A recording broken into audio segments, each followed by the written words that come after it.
mientras ejercitemos la razón lo más lejos posible de los instintos y de las, incluso de las emociones, que es una superestructura, considero yo, a nivel psicológico, de nuestros propios instintos.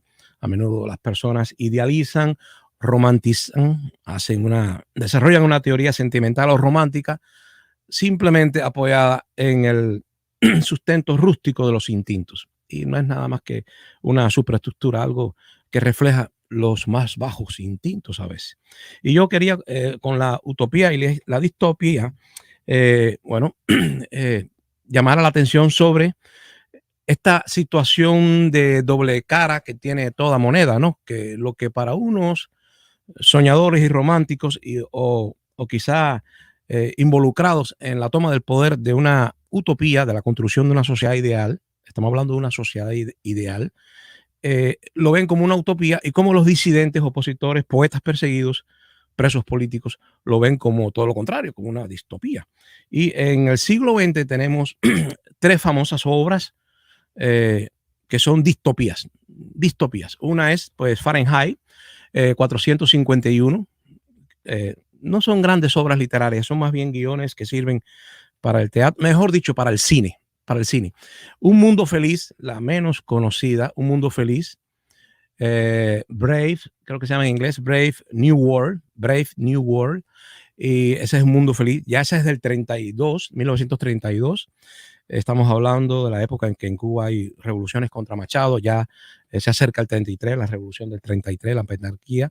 El mundo antiguo se está conmoviendo y cada vez son más influyentes las teorías totalitarias del socialismo, con la toma del poder de los trabajadores que ya había sucedido en Rusia, y sobre todo el fascismo, que es una especie de socialismo de las clases medias, que no es precisamente conservador, pero que es una forma totalitaria también. El fascismo ya estaba asomando su fea cara en Europa, y es cuando se hace esta distopia de Un mundo feliz.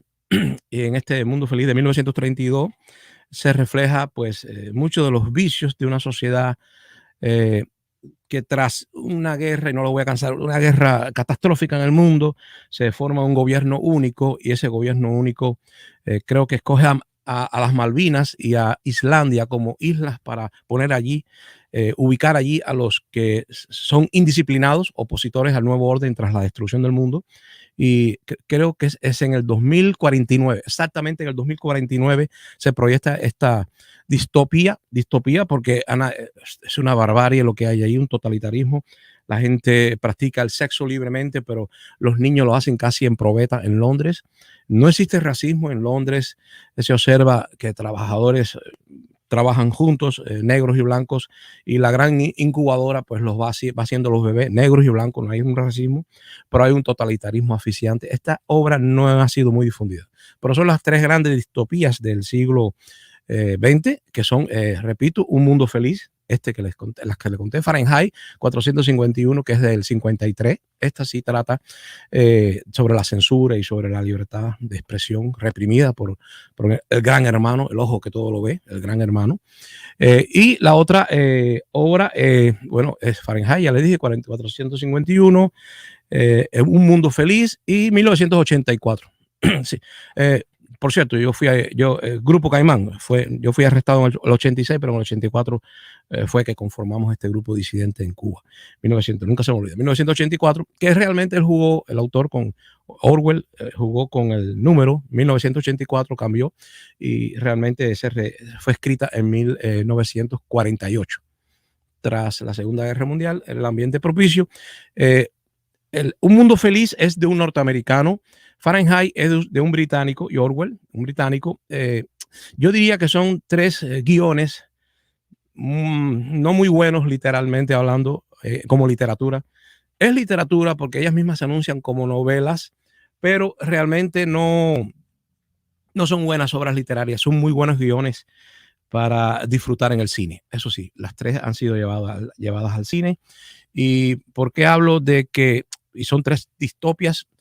Por cierto, en estas tres distopias, menos en Un mundo feliz, que fue antes del problema grave de Hitler, del fascismo europeo, las otras dos critican al gran hermano, y yo siempre he visto una crítica también a la intervención del Estado en los asuntos, el Estado que quiere vigilar con cámaras, micrófonos, como el G2 metiéndose en el baño. Hay una, una serie muy graciosa donde el G2 va a poner micrófonos en el baño, y yo personalmente creo que el Estado, y esto es una opinión con relación a esta fantasía de la distopia, creo que el Estado no debería gastar recursos en micrófonos, cámaras, porque la verdad es que la gente no tiene muchas cosas que decir en privado. La mayoría de la gente no son disidentes, la mayoría de la gente llevan vidas sencillas, no voy a decir mediocres, sencillas, por las cuales no vale la pena que el Estado gaste cámaras, televisores y medios tecnológicos para espiarlos. No, la mayoría de la gente no son un problema para el Estado político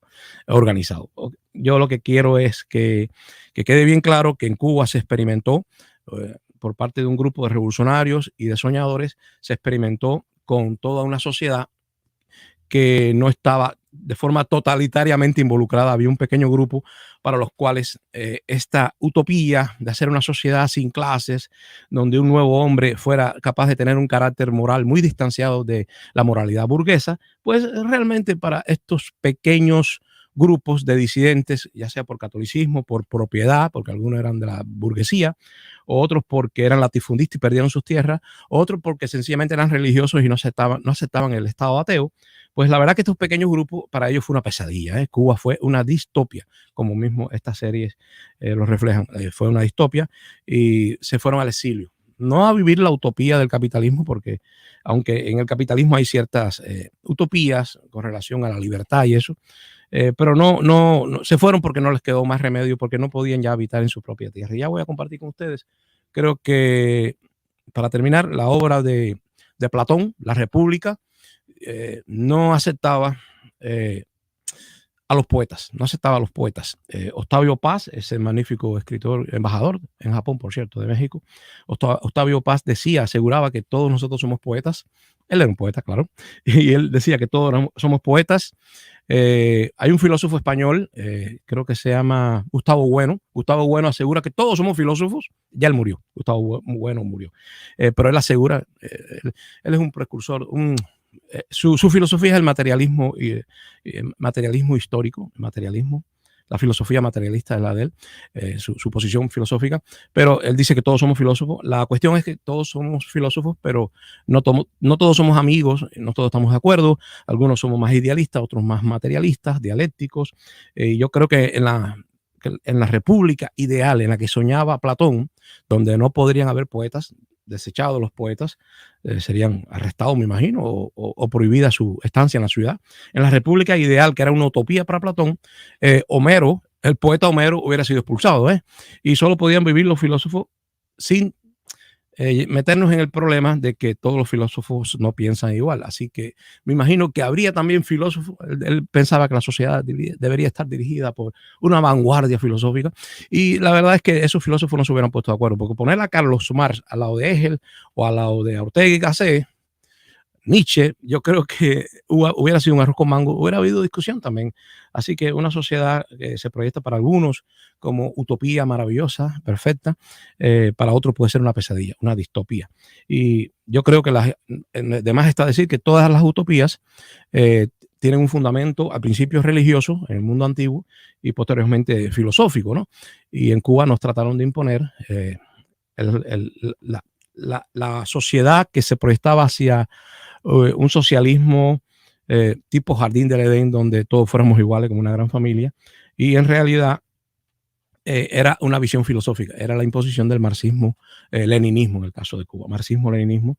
Por lo tanto, ni siquiera una sociedad como la cubana, que se propuso ser guiada por una vanguardia del pensamiento, ¿no?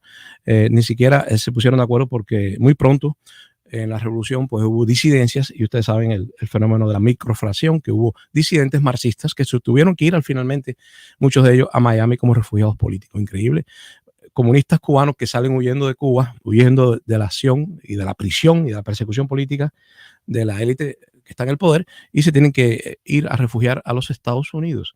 Así que si en la República de Platón no podían vivir los poetas, y en la de Cuba de Castro sí vivieron los poetas que se doblegaron, por cierto, los poetas que se doblegaron sí pudieron vivir, porque escribían para un público que ya estaba adoctrinado y ellos sabían lo que tenían que decirles. Escribían lo que la gente quería leer y lo que el poder autorizaba a leer. Y hoy en día, pues se están liberando un poco las puertas de la libertad de expresión para los artistas cubanos, pero ya no queda casi gente que lea libros. Es una realidad. Por cierto, ustedes saben, y ya termino, ahora sí termino, que hace unos días yo les venía hablando de la vaca, la vaca, la vaca. Si usted quiere saber las cosas antes de que pasen, muy poquitas profecías corticas, venga a Tinima TV y se va a enterar de todo. Llevamos 2 días hablando de vaca y finalmente hoy la noticia es que los ganaderos de Colombia, esa clase que tanto ha sido difamada por Petro y los comunistas, de que es una clase retrógrada. Petro pensaba que los comerciantes y los industriales iban a ser sus primeros aliados, pues no. El gran gremio de ganaderos, Fodegan se llama, Fodegan es el gremio de los ganaderos de Colombia, pues ya hace rato que se puso de acuerdo con Petro, y la verdad es que ha sido increíble la alianza, ¿no? Entre ese gran gremio de ganaderos, de señores que Petro decía que eran narco feudales o narcoterratenientes, y ellos se pusieron de acuerdo muy bien con el gobierno y entregaron 3 millones de hectáreas a campesinos que habían sido desplazados por la guerrilla, la guerra casi civil que ha habido en Colombia en tantos años, ¿no? Y dice Petro mismo que él está asombrado de que esta sea clase aliada. La pregunta que me hago, ¿esta clase es tan pragmática que se ha acercado a un socialista para tener un control más cerca posible del enemigo? O realmente Petro es un hombre de derechas? La cuestión es, ha anunciado ya de que van a mandar carne, también lácteos, también leche, quizá algún quesito, pero van a mandar carne de vaca a Cuba. Los ganaderos se pusieron de acuerdo y yo me imagino que Petro ya está invirtiendo en los mataderos a los cuales finalmente les llegará la hora de concentrarse, y a través de las licencias y los castigos, pues Petro se hará dueño de alguna. Eso es una proyección mía.